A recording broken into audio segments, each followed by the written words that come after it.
this has been such a tricky part of my some of my the years after Homeland. It's like I had the problem of abundance of work from the US and then India, and I've had a very love-hate relationship with Instagram. Where I'm like, this used to be for my pleasure. Since when did this become about showing up and having to do things and all of that? It was one of those things that sometimes, you aren't ready for what destiny's giving you.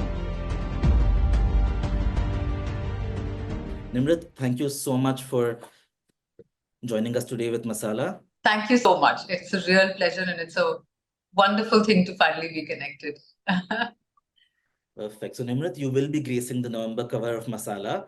So, we wanted to briefly catch up with you, talk about your films, your career, what you've done, what you have in store for us. How about we start, say, a decade ago, right? So, maybe around 11 years ago, it was 2013, when you starred in perhaps one of the most memorable films of the century, right? So you were in the lunchbox, of course, and you, out of nowhere, you kind of catapulted to global fame. And since you've been one of very few Indian actors who has actually crossed over successfully to the West, and you've done some amazing shows there.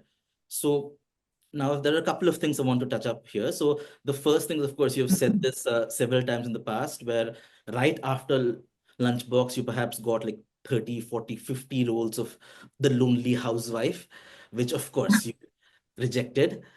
But yeah, soon you got Homeland. So how was that experience like to start off with? I don't know if it was 30, 40, 50 roles. I'm not sure if sure, it may have felt like that, but no. But yeah, I think what happens is typically for an actor, if you're accepted immediately in a certain part, you are flooded with offers where people are like, okay, this works and we can kind of put our money here. So that for me was not surprising, but it was something that I know every actor hopes for. You want variety immediately because you've been seen a certain way, you don't want to be seen in that way again and whatever. So yeah, I mean, it was a bit of a stereotype which wasn't welcome exactly at that time. So which is where Homeland was actually fabulous because it just came to me really out of the blue. They watched the lunchbox at the casting director of Homeland watched the lunchbox at some film festival, and she made sure that I did a screen test for it, and another actor was actually cast for that part. An Iranian actor at that time was finalized for the part, and they just they saw my test and then they brought me in, and it was just destiny, honestly, just playing its hand there. And I didn't even know what Homeland was. I hadn't watched it. So I recall, I was preparing for the screen test with my cousin in London.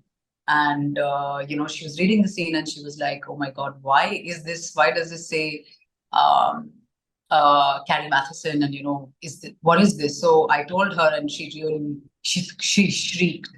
And she was in shock. She said, are you actually testing for Homeland? How big this is, you better get this part, and whatever. So it was one of those things that sometimes, you aren't ready for what destiny's giving you. And that was really what Homeland did for me. Before I knew, I was in Cape Town. I was stationed there, as they say, actor relocation, so the fancy term now. So you're like, you're pretty much plucked out of wherever you live, and you are then planted as a local wherever else you're shooting. And I hadn't even seen the show at that time. So I got to Cape Town and I watched season 1, 2, and 3 over a period of like 3 or 4 days to understand what was I going to do. Also, they don't give you all the episodes together. So they just give you the episode you're shooting. And at that time, back in 2000, I think 14 is when I filmed Homeland. It was still a medium fairly unknown to the rest of the world. It was, long format and series and stuff were just kind of very vibrant, and they were going on in the US. Shows like West Wing, Game of Thrones, I think, because one of the directors on our show was from Game of Thrones. Alex Graves, I remember. So he had, come from Game of Thrones, and he was, directing season 4, which at that time I was doing. It was a great experience, really. I mean, I can deep dive into it, and this can be a separate Yes. conversation on its own altogether. But I was really fortunate. I was really handpicked, I think. Sometimes some things are just meant to come to you, and you don't even know why. Like, why would they imagine me as a Pakistani spy having watched The Lunchbox? Speaking So about that is, yeah, I'm sorry. Speaking about getting away from the lonely housewife, an ISI agent is perhaps as far as you can go from that. it doesn't go further than that. Like, I haven't been cast against type as much since then, I think. Yeah. So it was really crazy. So full points to them, and like, lucky me. So it was really, really cool. I had the best time. So, and also after that, subsequently, you found a home in science fiction, right? So you did Wayward Pines, and quite recently, Foundation, right? And Foundation, Yeah. if some people might not be aware of this, it is created by the man who wrote the Nolan's Batman trilogy, right? So, I mean, Yeah. but for working with a legend. Photos, yeah. Yeah, yeah. Howard, So, yes. how was that Yeah. experience like? Really incredible. And again, it was something that happened because of Homeland. So Alex Graves, the director I just mentioned, he was one of the key directors on Foundation. And he literally just, wrote me an email, and he said that, I need an actor opposite Richard. I'm sorry, I have to get this name right. I'm a bit bad with names. Jared Harris. Sorry, Richard Harris is his father's name. So Jared Harris, and I'm playing like his love from like a different era and all of that. Yeah, So it's like yeah. even though like uh, he said that I know that you are too young for the part, but he said that I need somebody who can hold their own and comes from a very different ethnic background and all of that. And really, it was for the love of Foundation, and for the love and for the greed of working with those people and being on that set with them, that I didn't even ask how many scenes, what, this, that, nothing. I said, you've asked for this, and you shall have it. And, I'm there. So it was really one of those rare experiences, Mohan, where you feel like you've gone there to really be paid for learning something and adding to your bag of tricks. Because what I learned on that set, in a matter of maybe all of perhaps 6 or 7 filming days all together, we had 2 schedules, one in the Canary Islands and one in Prague. um, you observe and you absorb so much by being on a set like that. It's really such a priceless experience that I would have paid for it. It's like, I would have bought a ticket for that set. It's like that. So I feel so grateful that I got to be a part of that set and those people, just that energy, and just to watch them just being the best at what they do. Yeah. Yeah. Absolutely. Also, now when you do a film or a series or a show in a place that is not local to you, of course, there are going to be Yeah. the natural things you'll have to overcome, the Yeah. language, the dialect, things like that. But also, how would you overcome something like a cultural barrier? So it could be as basic as, like, say, uh, just thinking out of the blue, if you're, say, there's a scene with a family. Now, there is a certain way Indian families function, and that's etched in Yeah. our DNA, and that is not the way other Correct. families function. So basic things Of like this, course. the cultural, these differences, how do you kind of internalize those in your performance? Yeah, I mean, that's a great question. I think that really comes from the environment you're in, and sometimes the people around you tend to lend a lot of their personality. And, you just kind of observe that there is a certain restriction in the way the Western world is. We are more, I think, a warmer culture. And, we kind of express ourselves a lot more and more openly, and we are lesser guarded. Exactly. And I'm not talking about the city life per se, because urban city, like the metropolitan life and uh, a big city life is pretty much the same everywhere, but culturally we are still extremely, I would like to say, warm and closer knit. So that you keep in mind when you're working in a setup where you're representing some other world, some other culture. So and also, we've seen enough English movies, really. Yeah. Now, so there is a memory you have of something you've seen. You've seen a Meryl Streep in action. You've seen, a Julia Roberts, and what their mother-daughter or a husband-wife or a girlfriend-boyfriend or, those dynamics. One knows how they are, how they almost have a formality, about their disposition and how they just deal with each other. Yeah. That we really don't. We are much more informal. So it's just those little things, that eventually build, and they kind of layer your work in a very quiet way. Because when you try to do too much, then you're really, overcompensating. It's like, it's like kind of like, if I'm playing an athlete, for instance. Yeah. If I try to do too much, then I'll be selling an athlete to people that, what, I am an athlete.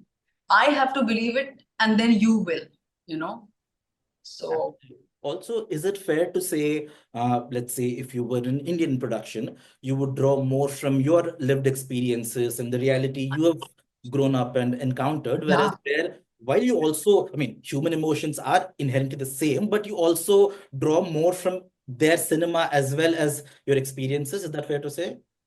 100%. 100%. You watch more from observing. See, I can bring to the table what is second nature to me. How my mother behaves with me, or how my sister's with me, or my grandmother, or how my father was. All of that is like, it's all in our memory bank somewhere, muscle memory, or your, just your memory, and all of that.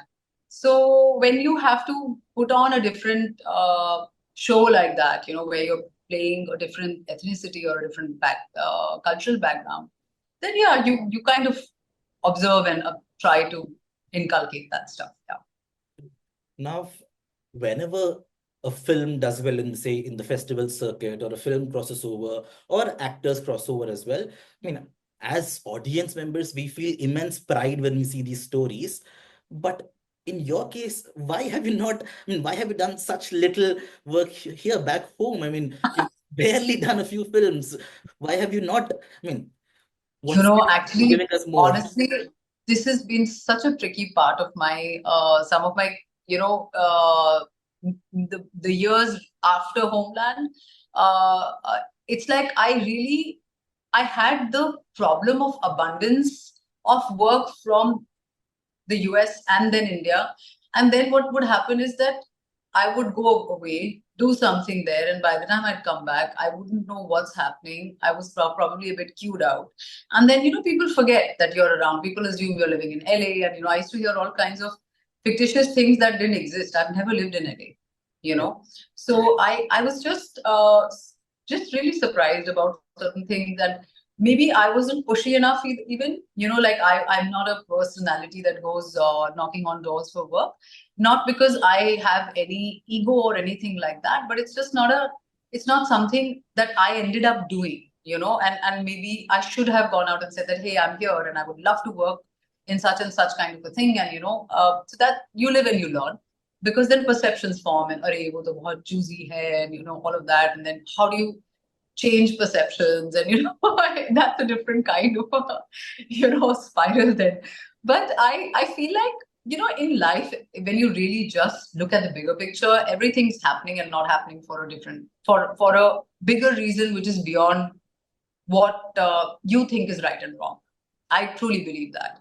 I believe that maybe I wasn't ready for the opportunities that I think should have come to me. Maybe I would have been burnt out. Maybe I would have just, not been relevant today because everybody was like, yeah, okay, we've seen what she's done. Because that also happens with actors, right?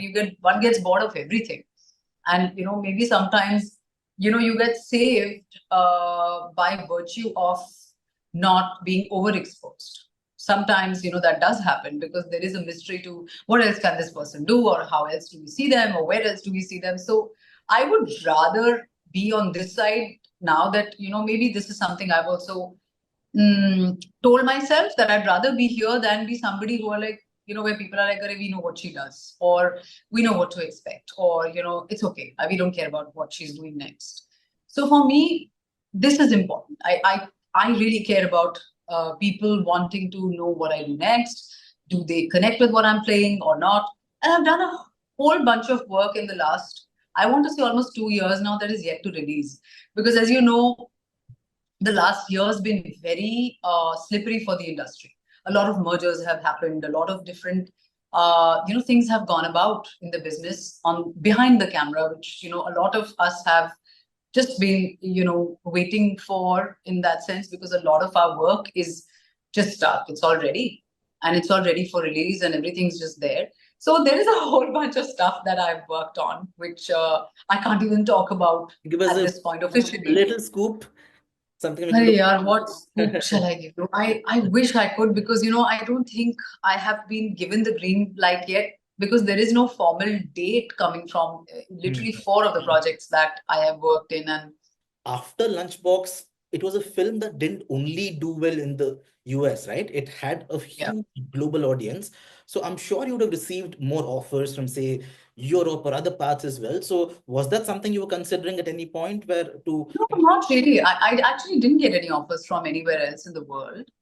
There were a lot of independent projects that did come to me, Mhm. but there were films that people were not sure if they'll ever really start, or once they start, where are they going to go with it, or but whatever work I have been a part of, and was worth getting into, I have been able to do that. So I think that uh, internationally, yeah, this is unless had I decided to move there, then it's a different story, because then you are putting all your energy and all your time into one kind of work, which I didn't really want to do.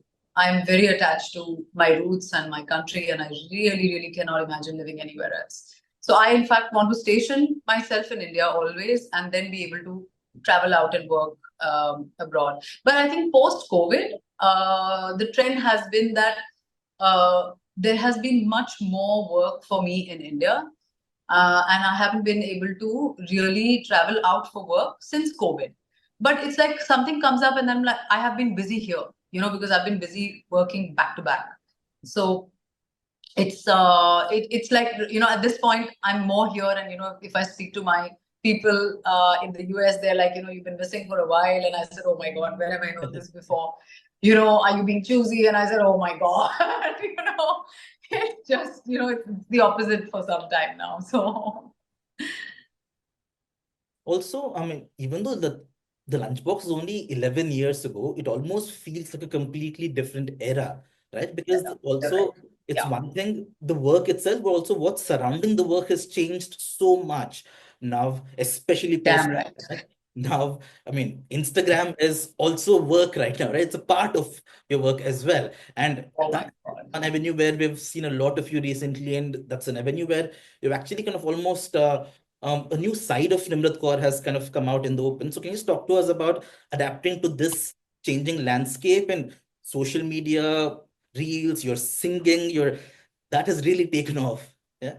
Well, I'll be very honest with you. It's taken me a while to warm up to this stuff, because I have been wishing it away for years and years.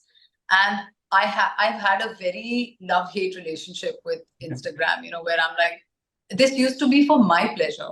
Since when did this become about showing up and having to do things and all of that? And then the flip side is that how else do people engage with you? How else do they get to know you? Because what's happened is that over the last some time, the avenues people have to be able to get to know people they love, actors, singers, just icons, people they want to get to know. How else do they know them? And at my level, where I'm an actor who's doing anyway, like bits and bobs, work here, there, little bit here, little bit there. I'm anyway always accused of not really, being out there too much. Are you shy? Or I get asked all those kind of questions. So I thought that, okay, let me not make this a burden, and let me try and find my own language where it doesn't feel like a chore. It doesn't feel like one other thing I have to do, because my primary job is to act. My primary job is not to be on Instagram. So I keep it happy. I keep it like in a space which is original to me and the things I like talking about. So for instance, I've always gone for safaris, and I've always been, uh, super excited about hikes and trekking and traveling, and I've grown up that. So I figured that, okay, let me just start with stuff that is originally, very dear to me. So maybe it's a way of breaking a barrier for me, really, more than anything else. And the singing, it's something I've grown up with. My mother sings, not, she's not a professionally trained singer, but she should have been. She sings beautifully, and she used to actually win competitions and things in college and all of that. So I've heard music all my life. We don't come from a family of artists. I come from a family of engineers and scientists and people in the army and whatnot. But Mama is very, very artistic, and I think I get my artistic side from her. So, and I've sung for friends, I've sung on stage. It's not like I haven't, I'm not so shy that I can't sing in front of people. But I thought, okay, why not? Because people around me, my team, they have been telling me for the longest time that please put something out there. People are really going to like it. And it took me a long time to really develop the courage to really put something out there, because I just don't think I'm, that good or whatever. But I feel encouraged. There's been a lot of love for it. So it's just a passion. That's all. I hope I'm not being too greedy, but at the end, if you could give us a few minutes or just a minute for Masala as well, maybe a brief rendition, we would absolutely love that. For a song. Yes, a song of your choosing. I'll try. I'll try. Okay. Perfect. Also, speaking very quickly about, say, Instagram and what actors almost are, they inevitably have to do on social media and Instagram. Uh, this, while it has opened up a huge audience to people, it has also opened up a lot of toxicity, a lot of vitriol that almost inevitably comes your way constantly, right? So Yeah.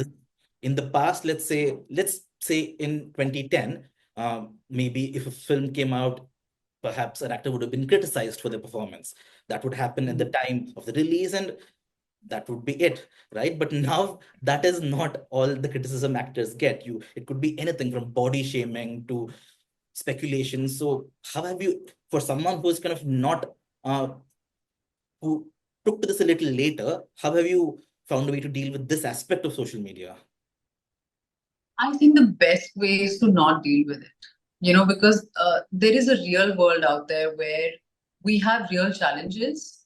And anyway, having navigated a major part of my life pretty much by myself, moving to the city, taking decisions on a day-to-day basis about, small things, big things, I've learned that there are far bigger and far more real and important challenges and issues that actually exist, which are tangible, which I can see, hold, touch, behold.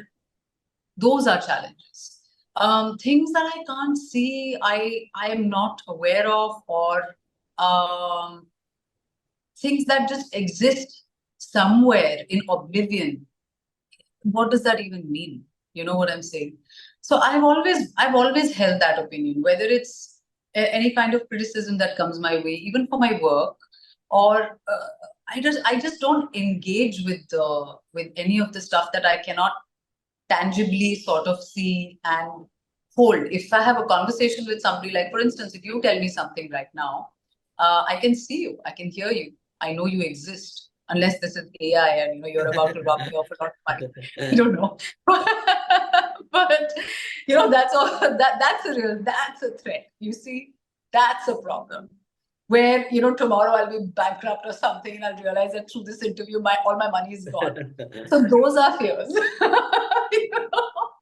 I'm just saying that, look at the world, yeah. See where we're living. Look at what's going on. I don't want to make anything morbid or anything, but we really have a lot of actual real-time issues in the world. And I have a really privileged and a very blessed life. I feel very, very blessed and very sort of proud. I think I can say in a way where, not many get to live the life I live. And on my worst day, hundreds of people might want to live the life I live. So I feel like I better not lose sight of that. But it must, I mean, so it is really refreshing to hear someone who has a perspective outside of not just themselves or their films or even films outside films itself. But when you are in the eye of the storm, is it easy to kind of disconnect yourself from this and kind of look at this perspective from outside? That must Some not days, be some days, yes. Yeah. Some days, yes, some days not. But I think that's what we have friends and family for. To keep you in check with reality, to let you know that everything actually eventually comes down to how much importance you give it. You know what they say, energy goes where energy flows where attention goes. So I think I'm very particular about where I spend my energy. I only have that much, in my time. I try my level best to not expend it on stuff that's not going to give me anything in return. So it's actually a very conscious choice, and it's actually self-preservation, really. So it's easier said than done. It's not something that you wake up with every day. It's not like you have you don't feel like, oh, the sun is shining on me all the time, and that's also fine. It's not about, I think, very often it's not about the difficulties that come your way. It's about identifying them, letting them pass, just keep going about your life, and then that's that. And then it's about how much importance you attach to something.